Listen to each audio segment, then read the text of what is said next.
shit that I have to do for this house and all the unexpected costs, high dollar unexpected costs that I keep running into, to be handling it by myself is ass. Hello you guys, and welcome back to my channel. In today's video we're going to be talking about buyer's remorse and how people are actually becoming house poor. Now if you don't know what house poor is, it's essentially when you are doing well in life, you're doing well for yourself, you're able to treat yourself every so often, you buy a house and all of that stops and all of your money is going into this house, thus making you house poor.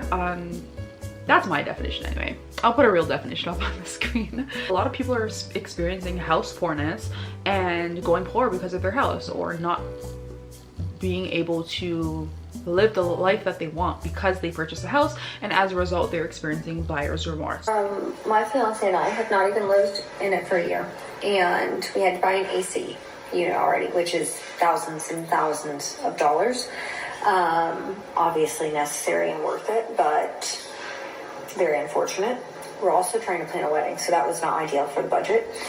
And then, so just to comment on what she said, I know we haven't gotten to much of the video. You all know, like, I have a hard time getting into video without giving my commentary. But yeah, like when you own a house, or when your parents own a house and you see all of the money that they have to spend on a house, it's really not a joke. Like, having a house is not cheap. It's a luxury. It's a real life luxury, because like, it's a blessing to have a roof over your head. One way or another, like that. This is why a lot of people prefer to rent. I'm the type of person, I do want to purchase a house one day. I do have like an investment property abroad, and even with that, it has shown me how much work actually goes into owning a house, because it's not as easy as, oh yeah, you own a house and now we're happy, let's jump for joy, whee! Yes, you have your celebratory period, your celebratory time. However, like, you still gotta put in work. Like, even after you're done purchasing and you sign your papers and wipe your hands dry of like the developers or of the person you bought it from, you still have a lot of work to put in. Like, when something breaks, you're responsible for that. When you get bills, you're responsible for that. When you're renting it out to someone, even if this is like an investment property and you're renting it out to someone and they complain about something, you're responsible for that. So like, all of those things can be stressful. So purchasing a home is not for everyone. And like, honestly, you constantly have to do upgrades. Like, and like, even if you're not upgrading for aesthetic reasons, sometimes you have to upgrade because the house will literally fall apart if you don't upgrade it. So for those reasons, purchasing a home is not for everyone. It is still my something that's on my goal list, but I don't totally understand those people that are like, I just want to rent because I don't want the responsibility that owning a house brings me. at gutters. And then on top of that, we now probably have to replace our water heater. Just can't catch a break. And before anyone comes at me, we did have an inspection. Can't catch a break. None of it was flagged. So it's been a rough day. It's been a rough couple of months. Remorse is big. Yeah, so let me just comment on what she said. She said that she had a house inspector come in before she purchased the house, and still none of these things that she ended up paying for were flagged, which is 100% true, because like, in my personal experience anyway, even buying like a brand new home, there's still things that like probably don't work 100% when you move in, because like, I don't know, life just happens. For whatever reason, life just happens. So I do have a an investment property abroad, and it looks great, it's beautiful. However, if I didn't stay there for an entire month, I wouldn't have known that the AC was leaking. I wouldn't have known that one of the ACs didn't work. I wouldn't have known that certain crevices in the house needed to be sealed. And this is just something that happens because like, when you have a new home, it goes through a period of shifting and kind of settling into itself. So sometimes these things happen, which is totally understandable, but you definitely do have to kind of live in a place or have someone living in a place in order to make sure that everything is like working properly and in working order. And these are things that you literally cannot predict. These are things that you literally cannot foresee, which is why you should always have like an emergency fund. But sometimes like, a house is not cheap. Like, to fix like windows, for example, it's thousands of dollars. To fix, I don't know, just random stuff. Like, it's not cheap. Like, caring for a house is not cheap. And then on top of that, you're expected to pay for your mortgage. And on top of that, you're expected to pay for all of your bills. And if you own a place that has maintenance fees or HOA fees, you're also expected to pay for that. So yeah, owning a house, it's a lot. Transparency post. I regret buying a house. I regret it a lot. If I could go back to January 2022, I would tell that girl, do not. Just find another apartment to move into, because doing all this shit that I have to do for this house and all the unexpected costs, high dollar unexpected costs that I keep running into to be handling it by myself is ass. So to all you young women who want to go out and buy a home, I encourage you to really, really think about it. Talk to some people and really see the ins and outs. I mean, it always sounds good. Oh yeah, your mortgage is only going to be $1,000 until they reevaluate your property taxes, and that bitch goes up $200. You know, it's trash. 85 degrees, your AC is going to go out. You don't want to know how much that costs. It's trash. I regret buying this house. Yes, I know. Like I just mentioned, like there's going to be costs that you do not foresee. There's going to be things that you were not prepared to pay for out of pocket. There's going to be things that, unfortunately, real estate agents, they don't disclose to you right away. Like even the fact that in order to close on your house, you need to have money saved for that, which is something that if my mom didn't tell me, I wouldn't have known, you know, because you think like, oh yeah, the mortgage, I can afford that, boom, boom, boom. I have my down payment, great. And then when it gets to the end, closing, you got to be able to close, closing costs, lawyer fees, whatever. It's not cheap. The entire process is not cheap. Maintaining things are not cheap, and it's not for the faint of heart. And even for those of you that aren't purchasing on your own, even if you're purchasing with your husband or your wife or your whoever, I would highly, highly recommend purchasing a home that you can afford on one income, because as we all have learned in these past few months and like even before this, you can get laid off at any point. And if you cannot afford your mortgage on one income, you're screwed. You're actually screwed, which is why it's especially difficult to buy a home by yourself, because you're essentially relying on yourself 100%. And if you happen to get laid off or lose your job, or if your income dips below what you're expected to every single month, that can screw you over. So just be careful. That's what I've been thinking every single day for like the past 2 months. It has been hell, and I lost control, and I was just able to gain back control. There's nothing that sucks more than working so hard to achieve a goal like this, and to not even feel at home in my own house is absolutely heartbreaking.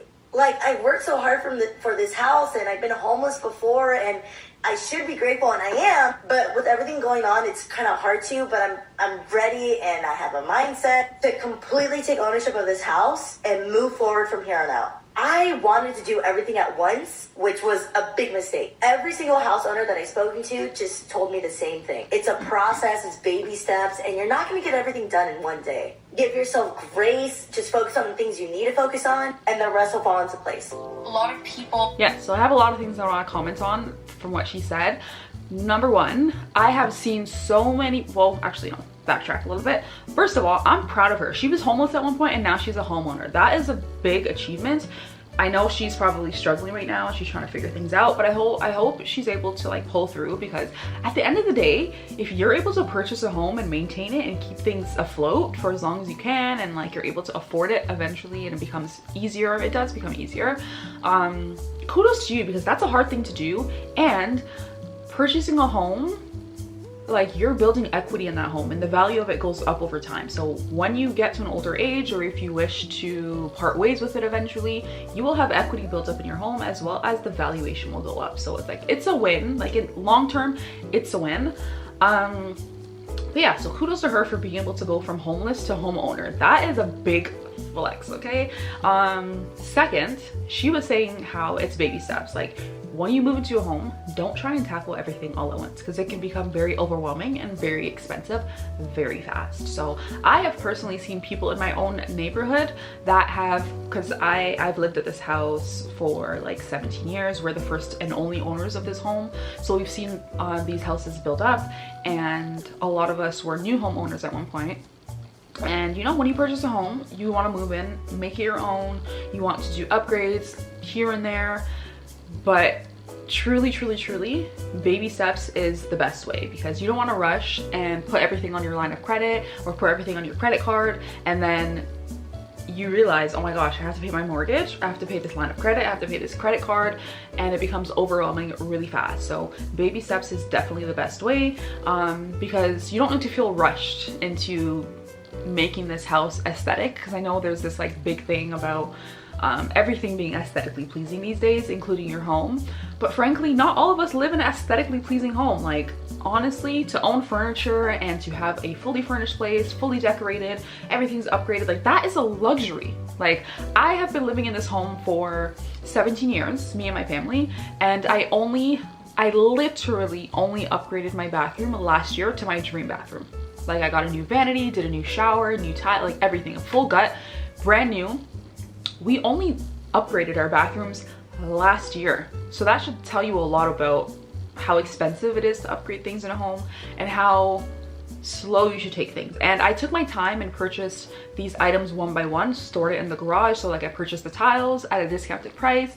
I purchased the vanity when it was on sale. I purchased the my bathroom shower door at a clearance price. Like, all of these things I was very mindful of, because I understand that it costs a lot. And then like, these items, the materials themselves cost a lot, and then the labor also costs a lot. So you definitely want to take into account all of these things when you're upgrading your home.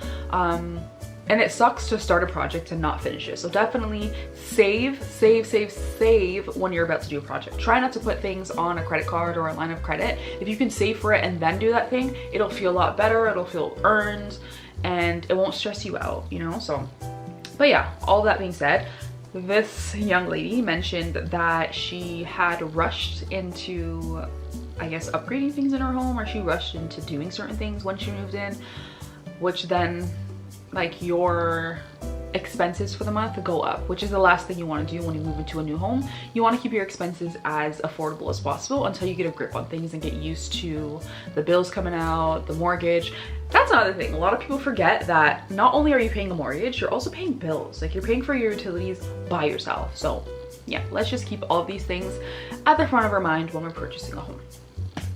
Purchase at the peak of the market are experiencing buyer's remorse. Yesterday was my 3-year anniversary of becoming a home buyer. I borrowed this house from the bank 3 years ago, and I hate it. And some people are asking me, why do you hate it? Because I can't afford it. I can't afford this house. When I borrowed the house, I could afford it, and the bank insured that. Since then, though, when I borrowed this house, my property, my homeowner's insurance was $1,323 a year.